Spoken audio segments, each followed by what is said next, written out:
Innal hamdalillah huwallazi ja'ala Ramadan sayyida syuhur wa futihat fihi abwabul jannah wa ghuliqat fihi abwabun nar wa sufidat fihi syayatin. Asyhadu an la ilaha illallah wa asyhadu anna Muhammadan abduhu wa rasuluh.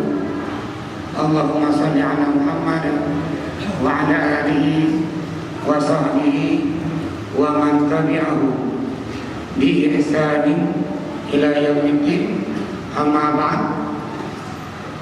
Yang Tuhan hormati, kunci tujuan kaum maya, kaum mak, dan seluruh kaum muslimin, kaum muslimat sidang jamaah Isya, tarawih dan witir.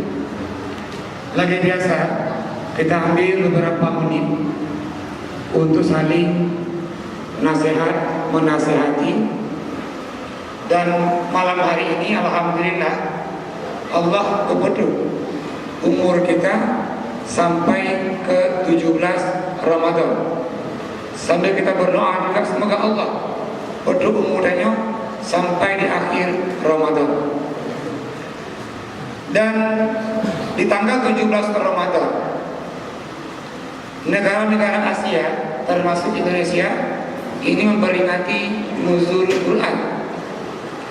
Namun kalau di Timur Tengah, Irak, Iran ada peringati tanggal 21 Ramadan, 23 Ramadan, dan bahkan tanggal 27 Ramadan.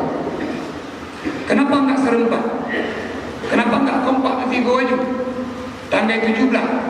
Ini berangkat dari pemahaman penafsiran yang berbeda. Orang-orang Timur Tengah memahami bahwa Al-Quran Allah turunkan itu malam Lailatul Qadar. Hadis menjelaskan kapan Lailatul Qadar? 10 akhir. Yang lebih tepatnya lagi sejak malam yang ganjil, 21, 23, 25, 27, 29. Namun kapan tepatnya Allahu a'lam. Ini pemahaman sebagian orang kenapa dibuat nuzul Quran itu di 10 akhir di malam yang ganjil. Para ulama tafsir nggak sepakat memahami kapan Al-Quran ini diturunkan dan bagaimana Al-Quran diturunkan. Kapan diturunkan? Sebagai memahami tadi di malam mubarakah atau malam Qadar. Bagaimana diturunkan? Ada pendapat Al-Quran Allah turunkan sekaligus. Nah, pendapat Al-Quran Allah turunkan bertahap-tahap. Nah, pendapat digabung. Nah, sekaligus. Nah, bertahap-tahap. Dalam pendapat Ibnu Abbas yang diikuti oleh tafsir Tabari dan tafsir Ibnu Katsir, sekaligus dijelaskan dalam Ulumul Quran punya makna Al-Qattan. Itu Al-Quran Allah turunkan dengan 2 cara. Yang pertama sekaligus Allah turunkan ke Lauhil Mahfuz. Maka dalam Al-Quran surah Al-Buruj dikatakan bal huwa Qur'anun Majid fi Lauhil Mahfuz. Lauhil Mahfuz dipindahkan ke Baitul Izzah. Artinya baru Al-Quran Allah turunkan bertahap-tahap ke Nabi Muhammad selama 22 tahun, 2 bulan, 22 hari. Gampang diingat bahwa bertahap-tahapnya tadi 23 tahun. Ini diturunkan tadi Al-Quran. Kenapa di Indonesia bagian Asia diperingati dia 17 Ramadan? Apakah salah kita memperingati Al-Quran di malam ini? Ini pertama kali ayat diturunkan Nabi di Gua Hira. Terimalah yang pertama judul bawakan itu Iqra. Jibril menjelma sebagai manusia, datang ke Nabi, "Ya Muhammad, Iqra, bacalah." Nabi menjawab, "Wa ma ana biqari." Saya enggak bisa baca. Saya tahu. Kembali Jibril katakan, "Iqra." Kembali jawaban yang sama, "Saya tahu." Saya nggak bisa jawab. Yang ketiga Jibril dekat, Nabi Muhammad, "Iqra bismi rabbikal ladzi khalaq." Turunnya ayat yang pertama ini di Gua Hira. Pendapat mufassirin itu tanggal 17 Ramadan. Walaupun sebagai mengatakan tanggal 4 Ramadan. Artinya yang kita ambil malam ini sebagai nuzul Quran itu di kisah atau di kejadian turunnya Al-Quran di Gua Hira. Makna bahwa belahan Asia termasuk Indonesia nggak salah memperingati juga nuzul Quran di malam 17 Ramadan. Menukilkan kisah tadi Nabi pertama kali menerima wahyu. Kaum muslimin, kaum muslimat rahimakumullah, malam nuzulnya Quran ini menjadi malam yang sangat luar biasa. Kenapa luar biasa? Yang pertama, Allah turunkan ini kitab pelengkap, melengkapi kitab-kitab sebelumnya. Dalam hadis dari Ibnu Abbas diriwayatkan oleh Al-Hakim, "Unzila suhuf Ibrahim fi lailatin min Ramadan." Allah turunkan suhuf Nabi Ibrahim itu malam pertama Ramadan. Wa unzila Taurat min sittin min Ramadan. Allah turunkan juga kitab Taurat itu di 6 Ramadan dan Injil di 13 Ramadan. Dalam hadis ini dikatakan bahwa Allah turunkan Al-Quran di 10 akhir Ramadan. Makna bahwa di antara kemuliaan Ramadan ini Allah turunkan kitab-kitab termasuk Al-Quran, dan Al-Quran Allah turunkan terakhir melengkapi kitab-kitab sebelumnya. Maknanya bahwa Al-Quran ini melengkapi Injil, Al-Quran melengkapi Taurat, Al-Quran melengkapi Zabur, Al-Quran melengkapi suhuf-suhuf sebelumnya. Yang kedua, kalau dahsyatnya dia, Al-Quran menjadi pedoman, tuntunan hidup. Kalau orang beli kereta baru, gojek nyondalok, membaca buku pedoman, bawa kereta. Allah turunkan Al-Quran tadi untuk pedoman, kiban kan udin, bak dunianya sekaligus udin di akhirat nanti. Al-Quran mengabarkan bagaimana di alam kubur, bagaimana di hari kiamat, di padang mahsyar. Walaupun godullah, walaupun kau terjadi, namun Al-Quran beritahukan. Yang ketiga, kenapa juga dahsyat Al-Quran ini? Dalam tadi ayat yang dibaca oleh Imam, Syahrul Ramadhan alladzi unzila fihi al-Quran hudan lin-nasi wa bayyinatin minal huda. Allah turunkan Al-Quran tadi merupakan petunjuk. Bagi siapa? Apakah semua orang? Awalnya iya, namun tak semua orang dapat petunjuknya, kecuali orang-orang yang mau menjadikan Al-Quran itu sebagai pedoman. Maka mampu dia membedakan mana yang salah, mana yang benar. Maka Al-Quran yang tebal itu mempunyai kemuliaan-kemuliaan. Orang yang dengar saja orang baca Quran, 1 huruf 1 pahala. Yang mau baca Quran, 1 huruf 10 pahala. Alif lam mim 30 pahala.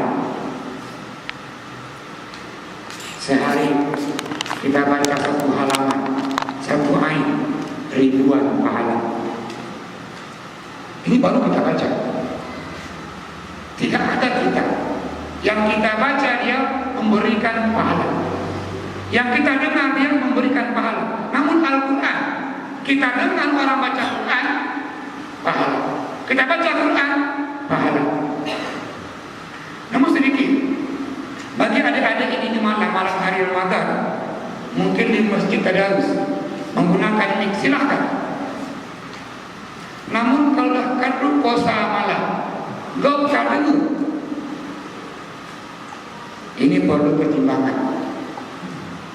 Orang sholat kita baca Al-Quran, ini haram hukumnya, mengganggu orang yang sholat.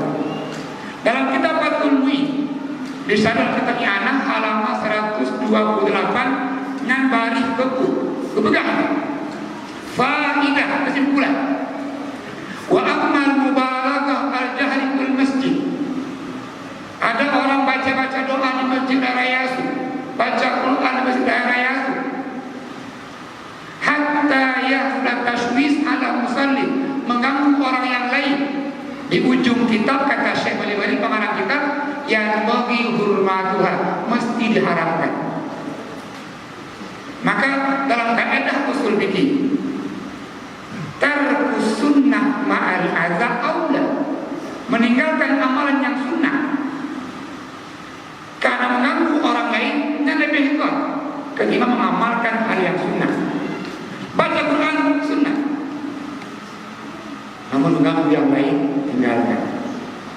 Ketika orang sujud, yang sunnahnya dia kalau laki-laki kembangkan tangannya. Kata Nabi, anak kambing bisa lewat. Namun kalau berjamaah mengganggu yang lain, tinggalkan, rapatkan baju.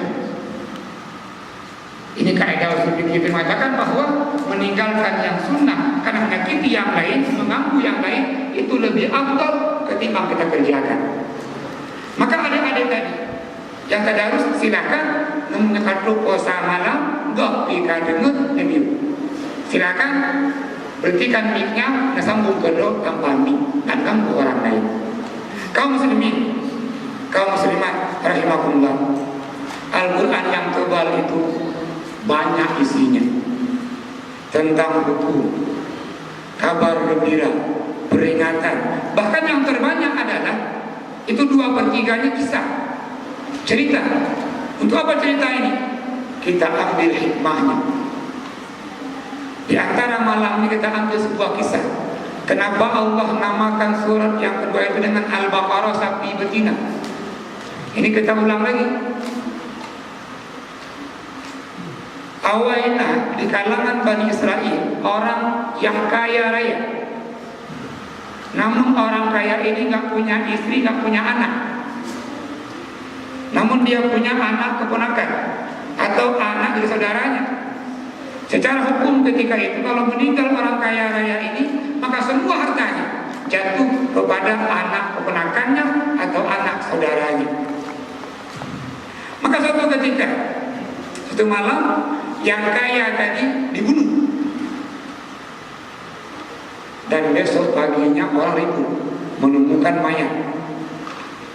Di kalangan Bani Israil timbullah saling menuduh siapa yang membunuh orang kaya raya ini.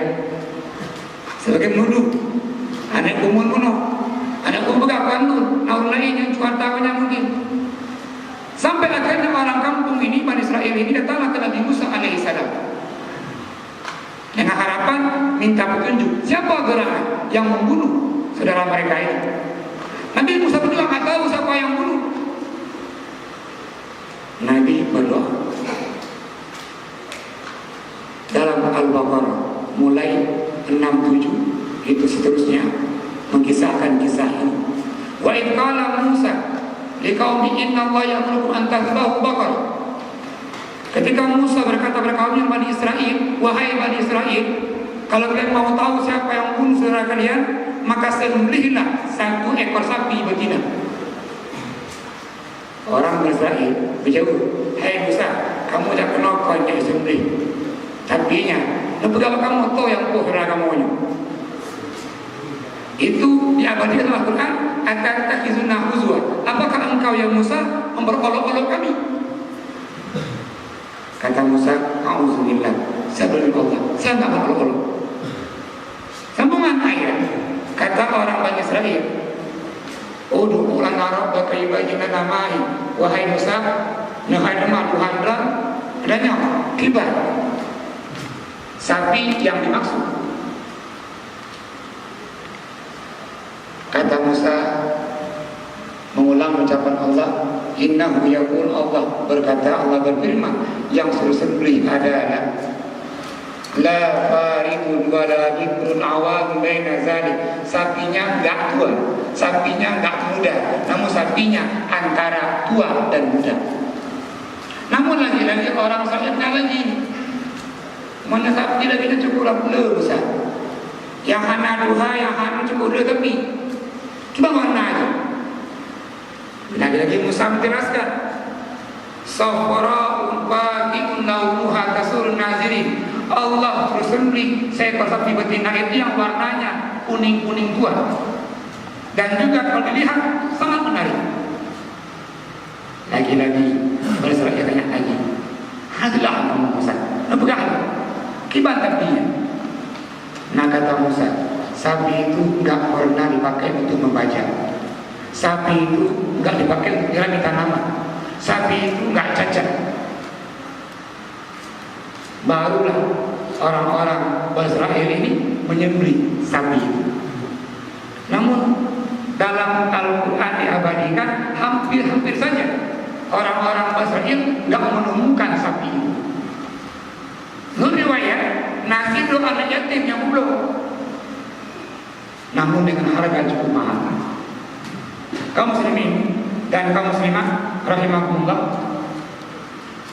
setelah disembelih sapi tadi, dalam Al-Quran itu Allah abadikan, fadribuhu bi ba'dihha. Wahai Musa, ambillah bagian sapi betina itu, pukulkan ke orang yang mati tadi. Musa perintahkan ke Israel, ambil bagian belakang, kaki belakang sapi itu, pukulkan ke orang yang meninggal. Maka dipukulkanlah. Yuhyil mautan, Allah menghidupkan orang yang mati tadi. Oleh karena itu udiblah. Namun dia hidupnya hanya mau bilang siapa orang yang membunuhnya. Bepodoh ulunya berpegang, ulu yang pohlunya ulu ane mulut. Motifnya nak cuat tali. Setelah itu meninggal lagi. Kaum muslimin muslimat rahimahullah, namun yang Allah inginkan dari ayat ini adalah wa yuriikum min ayatihi ta'ala ta'ala. Allah ingin menampakkan kekuasaan Allah dengan harapan orang-orang Bani Israel ini mau beriman, mau patuh dengan Musa, taat dengan Allah.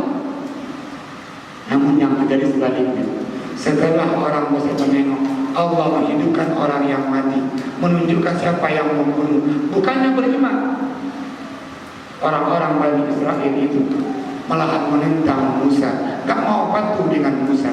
Maka Allah gambarkan pada ayat selanjutnya, apa kata Allah? Summa qasat qulubukum ba'da dzalika kal hijarah. Hatinya orang-orang Bani Israel itu keras, dan kerasnya hati Bani Israel melebihi kerasnya batu. Kenapa Allah katakan melebihi batu? Sambungan ayat, kalau batu yatafajjar minhul anhar, batu yang keras itu masih keluar mata air. Batu yang keras itu yashaqqaq, keluar air. Bahkan yang ketiga, batu yang keras itu yahbitu min khasyatillah, jatuh dia karena takut kepada Allah. Maka hatinya Bani Israel ini kerasnya melebihi kerasnya batu. Hari ini Al-Quran perintahkan semua yang beriman, aqimus salat, dirikan salat. Maka orang-orang yang mau salat hatinya keras melebihi batu. Hari ini Allah perintahkan kutiba alaikumus syiyam, berpuasalah. Ketika orang tak berpuasa hatinya keras, maka semakin banyak perintah Allah ini kita tinggalkan, hati ini semakin keras, dan kerasnya melebihi kerasnya batu. Perintah Al-Quran, innamal mu'minuna ikhwah, fa aslihu baina akhwaykum, antara mukmin dengan yang mukmin itu saudara. Mengenal pergesekan masalah, damaikan. Ini perintah. Kita hidup serumah, suami istri. Kalau suami istri ini hidup, pasti ada masalah. Masalah keluarga, rumah dengan rumah, tetangga, pasti ada masalah. Dalam satu kampung, Lampanah Tengah, Lampanah Baru, Lampanah Ranjau, Lampanah Masjid, Lampanah Dayak, semua punya masalah. Maka Al-Quran perintahkan adalah fa'aslihu baina akhwaykum, perbaiki masalah itu. Orang-orang yang tak mau memaafkan yang lain, yang dah minta maaf, maka hatinya pun juga sudah keras. Kaum muslimin, muslimah rahimakumullah, ini perlu diingat. Ini Ramadan, pahala Allah lipat gandakan. Yang sunnah sama mana yang wajib di luar Ramadan. Yang wajib lipat 70 bahkan 20 kali lipat. Namun ingat bahwa ada 3 golongan. Ini hadis dari Ibnu Abbas, rawahu Ibnu Majah. Salah satu la turfa'u salatum shibran ala ru'usihim. 3 golongan yang Allah enggak terima ibadahnya. Allah enggak terima salatnya, bahasanya, sunatnya.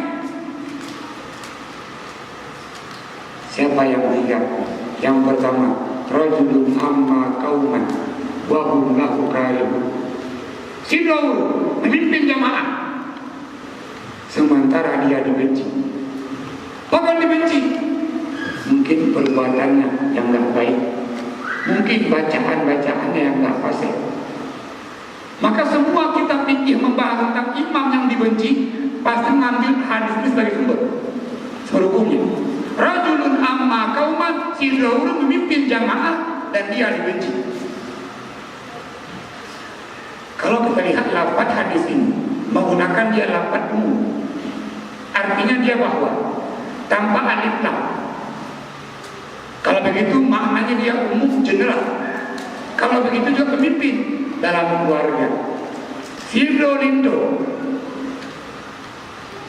dibenci oleh anggota keluarganya. Apa dibenci? Mungkin karena akhlaknya ada apa? Mungkin karena nafkahnya nggak diberikan. Maka ibadahnya Allah tidak terima.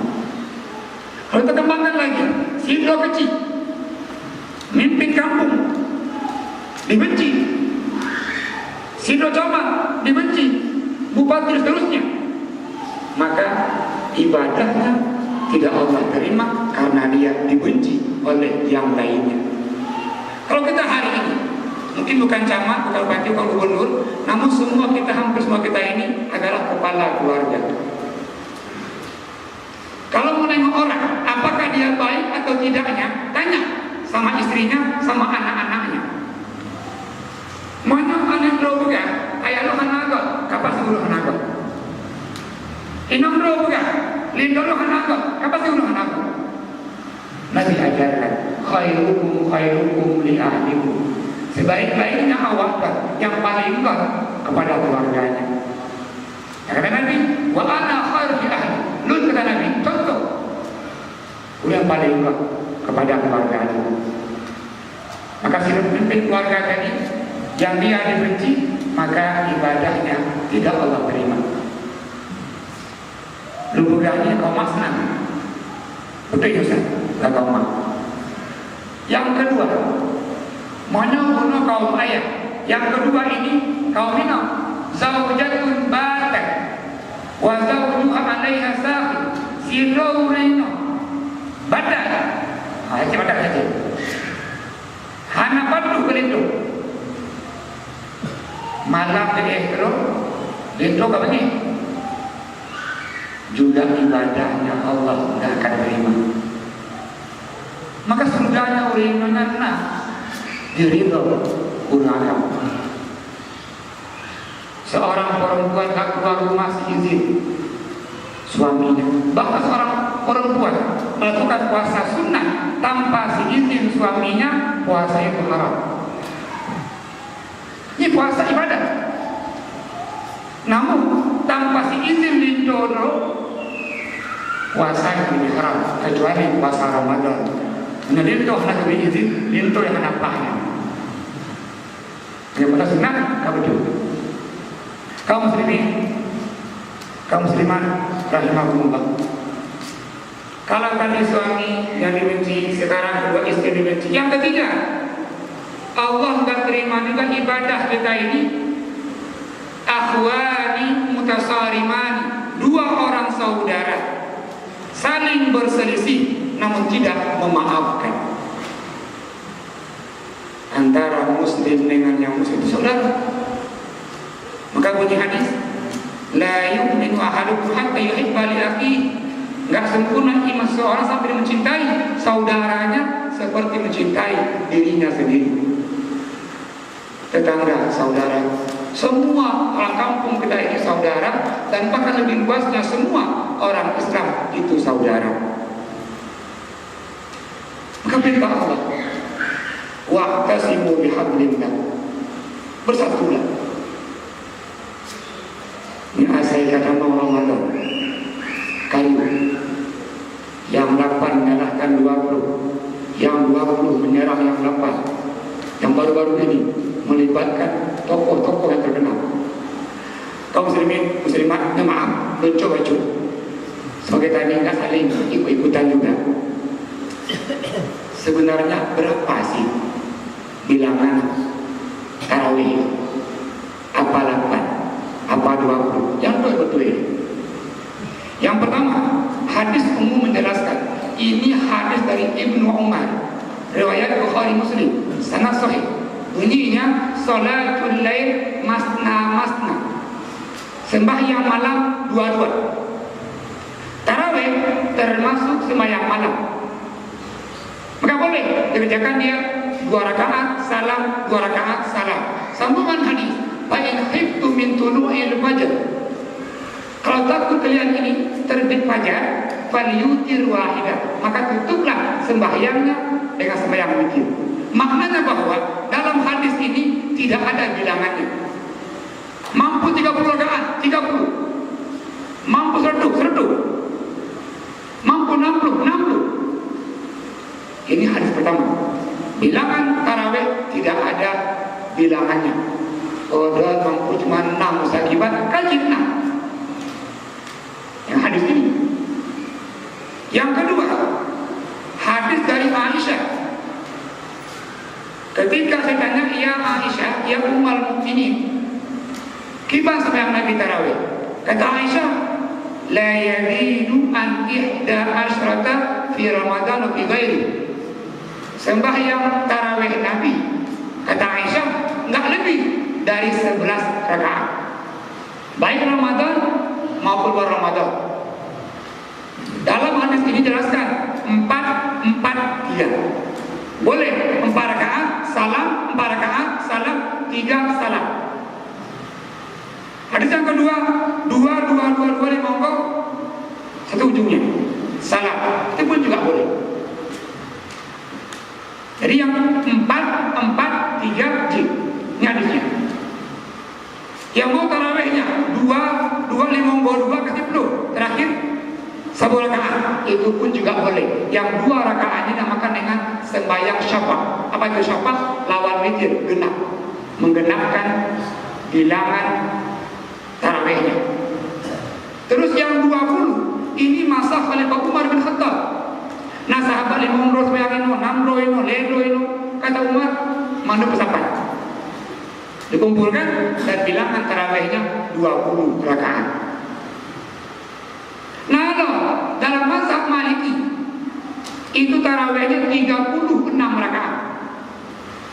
Kok orang-orang Madinah menengok yang di Mekah setiap 4 rakaat salam, tawaf, 4 rakaat tawaf, 4 kali tawaf. Maka orang Madinah yang tawafnya diganti dengan 4 rakaat, maka 4 dikali 4 16 tambah 20 36 rakaat. Tutup 3 witir, lepas 10 rakaat. Maka hari ini yang 8 teruskan, yang 20 teruskan, yang menambahkan yang sana. Yang menyalahkan 20, menyalahkan rapatnya salah.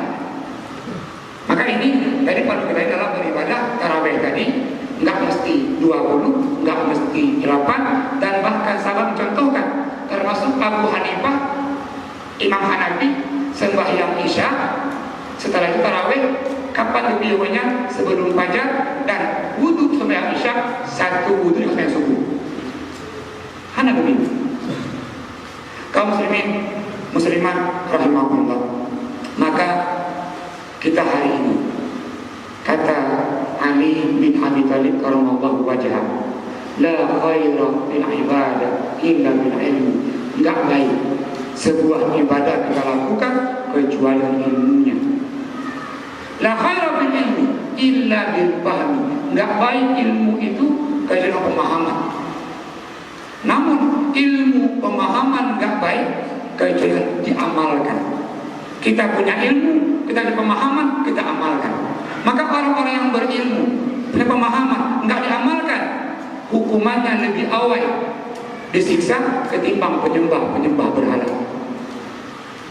Ini ancaman orang-orang yang berilmu, enggak mengerjakan apa yang dia ketahui, yang dia miliki. Kaum muslimin muslimat rahimahumullah, maka dalam hal ini saling memaafkan itu lebih baik. Ada orang sembahyang 8, kita 20, kita maklum. Kita 8, orang 20, kita maklum. Ini baru tingkat demikian. Ketika masa Khalifah Umar bin Khattab, di siang hari Umar dan sahabat-sahabat yang lain duduk samping Masjid Nabawi salat subuh. Datanglah 2 orang pemuda menyeret 1 orang pemuda. Kata 2 orang ini, ya Amirul Mukminin, tegakkan keadilan.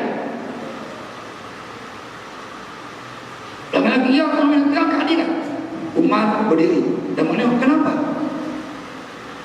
Ya Amirul Mukminin, orang ini sudah membunuh ayah kamu.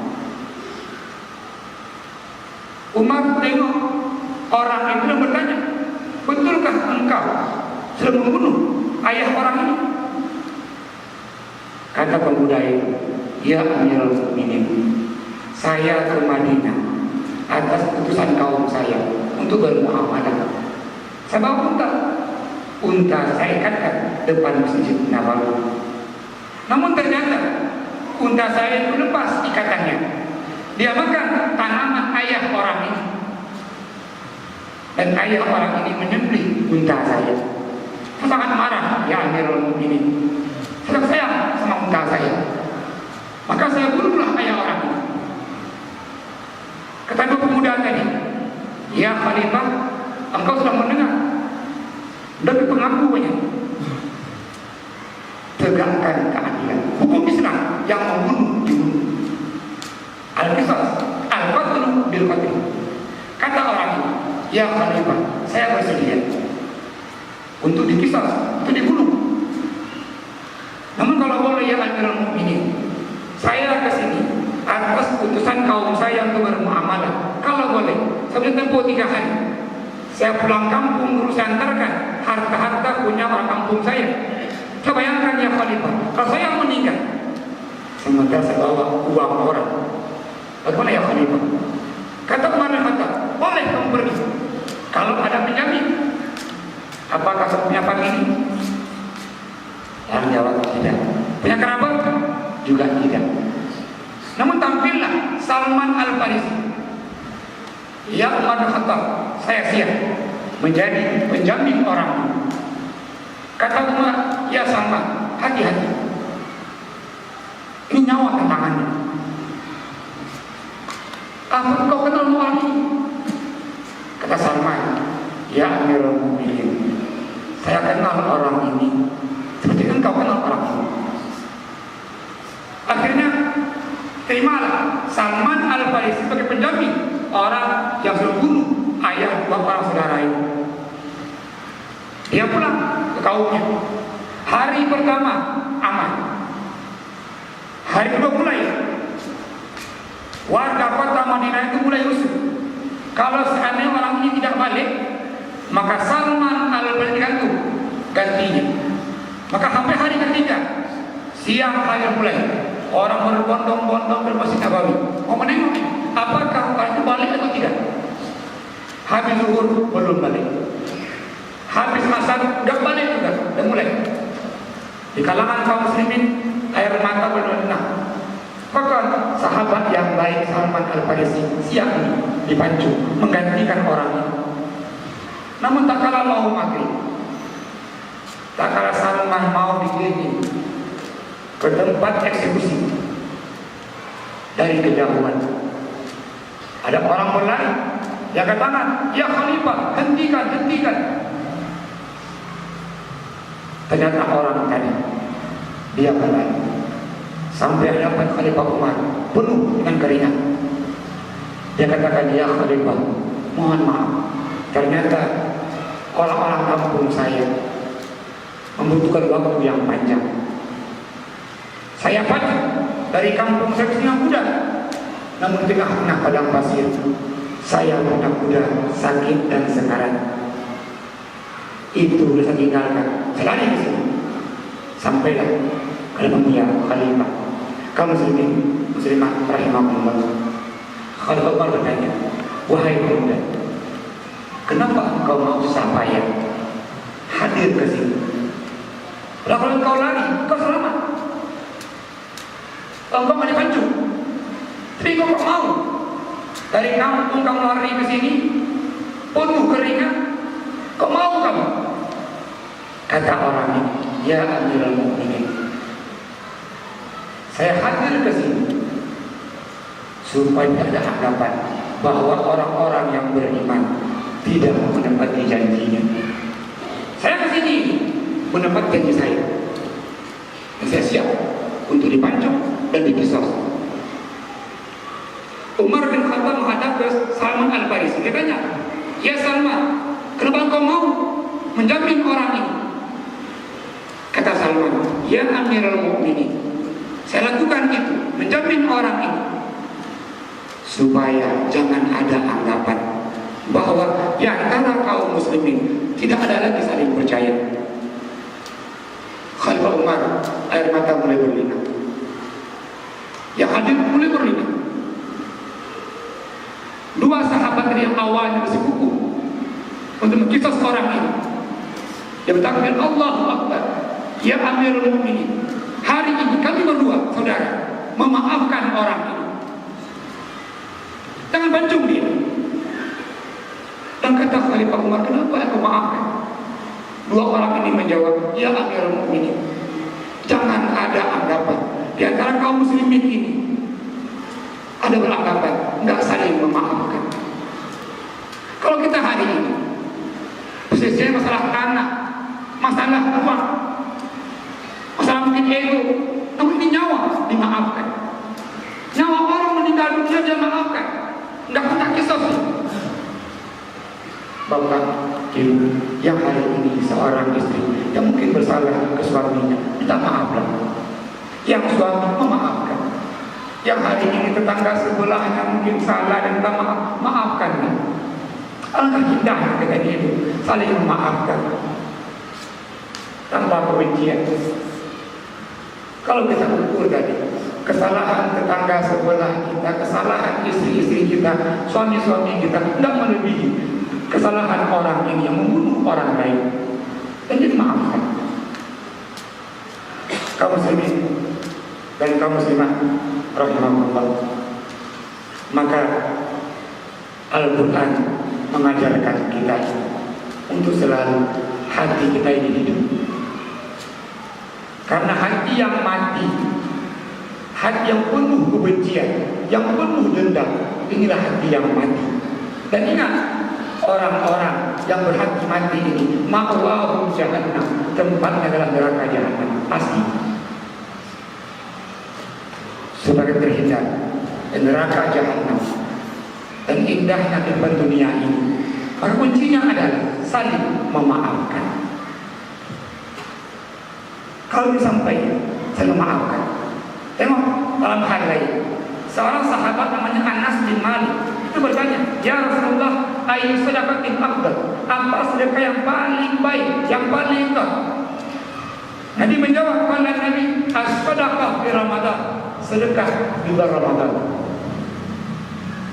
Sebaik-baiknya sedekah itu sedekah di bulan Ramadan. Pertanyaannya, kenapa Nabi menjawab sedekah yang paling kuatnya sedekah di bulan Ramadan? Hadis Nabi menjelaskan. Hadis dari Anas bin Malik diriwayatkan oleh Ibnu Majah, Nasai dan Muslim. Ala kulli muslim sadaqah. Setiap orang yang beriman, yang mengaku dia muslim, dia wajib sedekah. Namun juga sahabat lagi tanya wajib, nah yang mampu, nah yang mampu. Ketika mengatakan wajib bersedekah, yang hana mampu bertanya, ya Rasulullah, paman lam yajid, bagaimana orang-orang yang tak mampu bersedekah? Kalau Nabi ini menjawab, "Falyamal biyadaihi fayantahu sedekah." Orang yang tak punya lebih tadi, maka sedekah yang kedua adalah dia bekerja dengan tangannya, hasil kerja dia makan untuk anaknya, istrinya, yang lebihnya sedekahkan. Namun sahabat mereka, ya Rasulullah, kamu akan bekerja, namun hasilnya cukup kamu mentok dan tiba. Kembali Nabi menjawab, yu'in zal hajah malhu, bantulah orang-orang yang membutuhkan. Ini makna cukup luas. Yang kurang tenaga kita bantu tenaga, yang enggak punya waktu kita waktunya. Ini membantu orang lain yang dia membutuhkan. Namun sahabat bertanya, ya Rasulullah, fa illam yajid, munyohana mampu tiba, fanal khair. Ada orang sudah tua, renta, sudah lumpuh, membantu mampu lagi ini, maka perbanyaklah dia kebaikan-kebaikan.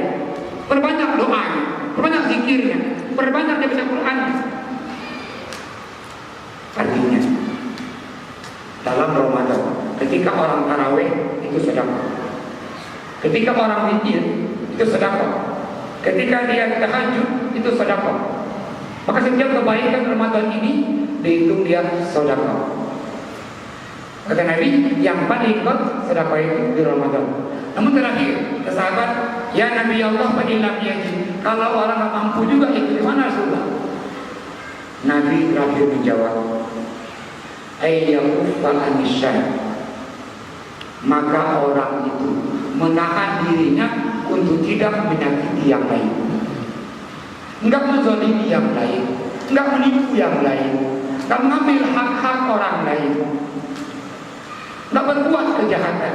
Sambungan Nabi, ketika orang menahan dirinya, enggak berbuat kejahatan, enggak menyakiti yang lainnya, fa innahu shadaqatun minhu li nafsi, itulah sedekah dia dari dia untuk dia.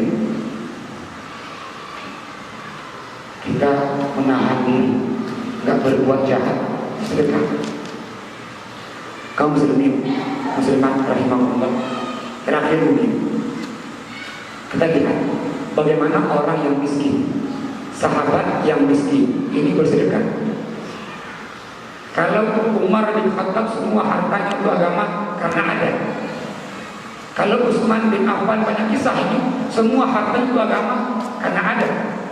Abi Tolha kaya raya, Abi Dahdah kaya raya, seorang sahabat yang miskin, namanya Ali bin Abi Thalib karamallahu wajhah. Saking miskinnya Ali bin Abi Thalib menikahi anak Rasulullah namanya Fatimah, itu maharnya Rasul yang berikan. Karena Ali nggak punya apa-apa, bro miskin, mau menikah anak Rasulullah nih, Fatimah yang bantu ayah bertuanya Rasulullah. Suatu hari Ali bin Abi Thalib pulang ke rumah. Dia tanya Fatimah binti Rasulullah, ya istriku, apa yang ada hari ini untuk suamimu? Kata Fatimah, ya suamiku hari ini kita nggak punya apa-apa. Yang nyampe 6 dirham. Dan uang 6 dirham ini upah saya kerja kemarin, memutar bulu dombanya oleh Salman Al-Farisi. pengen bilang.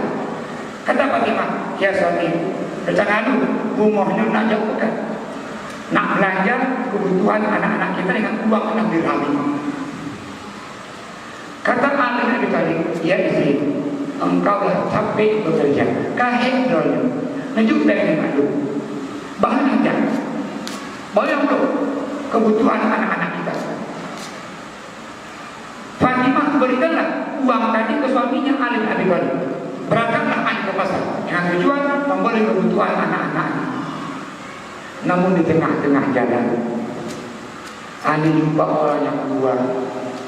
Katikian urwana baju pakaian lusuh. Orang tua ini membacakan surah Al-Baqarah 245. Man dzalladzi yuqridullaha qardan hasanan. Barang siapa yang mau meminjamkan uangnya kepada Allah, fayudha'ifahu lahu ad'afan katsira. Allah akan melipat gandakan uang itu. Wallahu yaqbid wa yabsut. Allah yang menyempitkan rezeki, meluaskan rezeki. Wa ilaihi turja'un. Semua perkara kepada Allah. Tak kala Ali mendengarkan ayat tadi, hati Ali bergetar. Nak kandung, teman dari kandung. Nabi bilang, sesaat terpikir, nyopek untuk makanan anak-anak saya. Namun ini ada tawaran dari Allah. Barang siapa yang mau meminjamkan uang dari Allah, Allah lipat gandakan uang itu. Artinya Ali bin Abi Thalib ambil yang 6 dirham itu semuanya diserahkan ke orang miskin. Kalau kita mungkin hari ini nampek 60 ribu, lepluh berpakir. Namun Ali tidak, nampek 6 dirham semuanya diserahkan. Ali pulang di depan rumah istrinya Fatimah, menengok suaminya, tak tahu apa-apa. Dia tanya, ya suami, mana makanan yang kau beri? Ali tak kuat menengok wajah Fatimah, tak kuat menjawab pertanyaan Fatimah. Ali tak menjawab. Fatimah mulai menangis. Wajah seorang ibu menangis. Anak-anaknya belum makan dari semalam. Tadi pagi Hasan, Husain, Zainab, kemudian belum makan apa-apa ya. Maka menangislah Fatimah karena sayangnya sama anak-anaknya dan wajar. Sama dengan hari ini, kalau anak-anak kita nggak makan pasti Fatimah itu juga menangis. Kembali Fatimah bertanya, ya suami, bukankah engkau tadi ke pasar untuk beli makanan? Mana makanannya? Namun lagi-lagi Ali tak menjawab. Bertambahlah tangisnya Fatimah tadi. Di tengah-tengah nangis itu Fatimah kembali bertanya, ya suami, kemanakah uang yang 6 dirham itu? Baru Ali menjawab, ya istri, uang yang 6 dirham itu saya pinjamkan kepada Allah. Seorang istri yang taat, yang paham agama, begitu mendengar suaminya menjawab, saya pinjamkan uang itu kepada Allah, Fatimah berhenti menangisnya dan tersenyum. Kata Fatimah, kalau itu yang kau lakukan wahai suami, saya pun juga mendukung. Kalau kita mungkin hari ini mak orangnya bro kita peng bro lindo yang lebih dijebak kok apa terjadi? Berarti bro bisa kekok sama kamu kan itu ungkapan. Namun Fatimah tidak. Kalau itu kau lakukan yang suami, saya mendukung. Kaum muslimat rahimahumullah. Namun Ali, seorang kepala keluarga, terpikir istrinya belum makan, anak belum makan. Ali keluar rumah menuju rumah mertua Rasulullah dengan harapan mungkin ada sisa makan di rumah Rasulullah yang dia minta untuk beri makan anaknya dan istrinya. Berangkatlah Ali dengan tujuan ke rumah Rasulullah. Di tengah-tengah jalan Ali pada orang yang tua. Orang yang tua bertanya, dia panggil ya Abu Hasan, karena Ali punya anak Hasan, dia panggil wahai ayahnya Hasan. Nablon undang. Kata Ali, mohon maaf. Duh kenapa? Kata orang tuanya, anakku, nablon utang ini. Pajan don napeng baik. Kata Ali,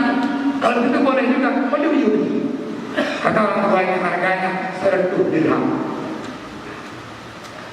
Ali belilah unta itu dengan harga 100 dirham dengan pola gaji utang. Ali karena ada unta kembali pulang. Dan Ali ikatkan unta di rumah kembali Rasulullah. Namun tak kalah tadi Ali bawa unta itu pulang di tengah-tengah jalan. Namun yang kalilah, ya Aba Hasan, apakah dijual untanya? Kata Ali, iya. Berapa harganya? Harganya 300 dirham. Kata orang tua ini, belum untanya, pengkes, nyebencok. Maka Ali jual unta itu dengan tunai, harganya 300 dirham. Ali kembali ke pasar beli semua kebutuhan anak-anaknya. Dan dia pulang sampai yang Fatimah tanya, dari mana uangnya? Fatimah heran, kok ada ini? Ali ceritakan. Kaum muslimah rahimahullah, kembalilah Ali ke Masjid Nabawi.